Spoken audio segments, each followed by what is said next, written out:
This is what daily life is like for Stanley Morgan, a 40-year-old former policeman from Eldorado Park, south of Joburg. A gunshot wound to his lower back from the gun of an armed thug condemned him to life in a wheelchair.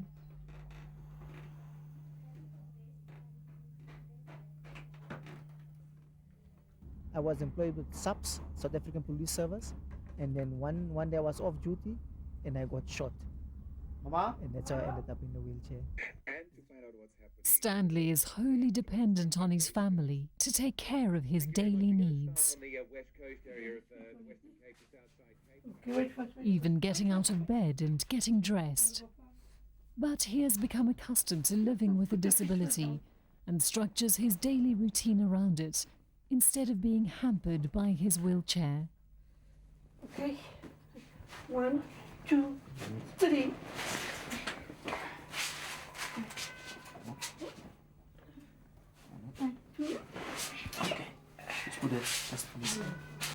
Today, like every other day, his mother and teenage daughter see to his grooming. I can't get into a taxi with this kind of wheelchair.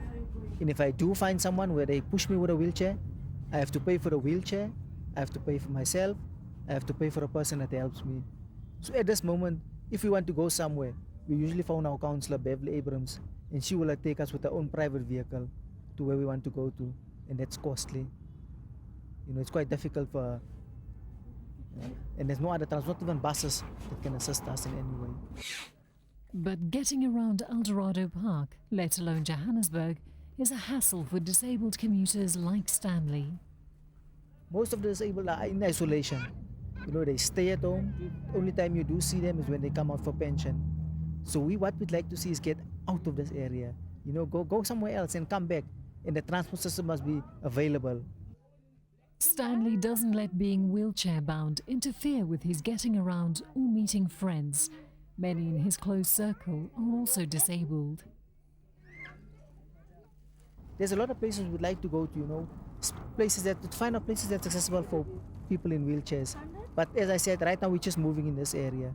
But there's a lot of other places we'd like to see. Maybe go and study or something like that. Today, the threat of rain means they need to go to a closer venue. But often the group wants to venture outside of Eldorado Park and into the city. This is often more of a hassle than it's worth for Stanley. If you get into a taxi, the only way is when you get to the wheelchair, you kind of push the wheelchair, but then you have to pay for yourself, the guy that pushes you, plus for your wheelchair. So it's 3 fees you have to pay just to get you somewhere, as someone else just pays one normal fee. If they can maybe pass something like a Disability Act, where somebody can be charged. Because right now you can only say they have an effect on your human rights, but you can't, there's no litigation, you can't take them to court or anything else. There's no Disability Act. There are millions of similarly disabled people around the country facing the same problems as those of Stanley and his friends. You know what? The bus BRT system is quite exciting, but what I'd like to see really is if the drivers of the buses, so whoever is going to help us onto those buses, sign a pledge of tolerance. Because we do have the same problem with the taxi drivers. They don't want to help us, don't want to assist us. So the first thing we want to see is if they sign a pledge of tolerance and to make it accessible for us right now. In the townships, to get us from the townships to wherever we want to go. Stanley Morgan was one of the select invitees to the launch of the first BRT station and bus earlier this year. And as the flashbulbs popped, he was touted as the prime candidate to test the pro-disability coaches. Yeah. Okay. How do you feel? Yeah. Do you feel safe? Do you feel secure? The architects of the BRT system point proudly to their disability-friendly coaches.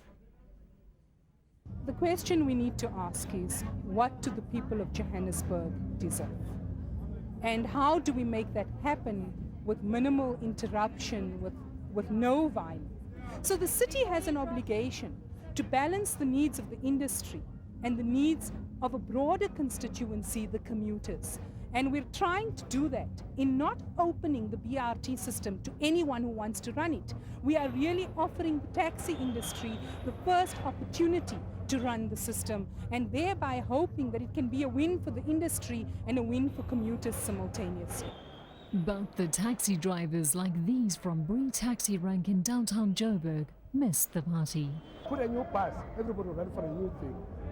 We driving old taxis, not all that old, but old-fashioned taxis. So now they even leave quite them renting the buses.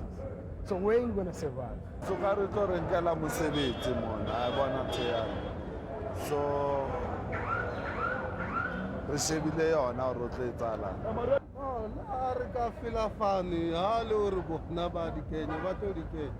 and then telling thing it is our what it takes you.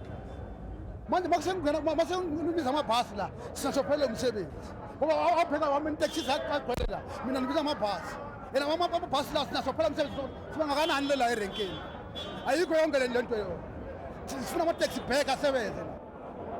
The commuters who take the taxis every day, however, beg to differ.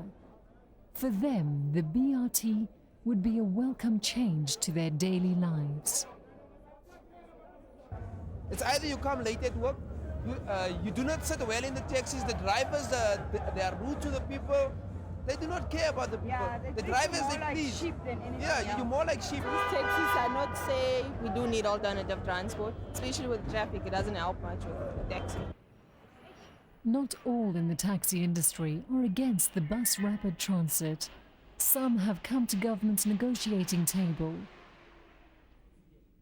This meeting of the BRT Steering Committee had high-profile representatives from the taxi industry, not only present, but involved. Our fierce leadership is that if we ignore government on this project of BRT, history tells you that government will proceed anyway. And as leadership, we shall have failed our members. Many of those present believe the new system could actually be a boon for the taxi industry, assisting in speeding up transformation, access to capital, and cleaning up an industry notorious for, amongst other things, violence. Firstly, it's a very unfortunate position that we are not reading from one page. But let us understand that any transformation, it may not be understood by everybody at once. So there will be those that understand, there will be those that don't really understand.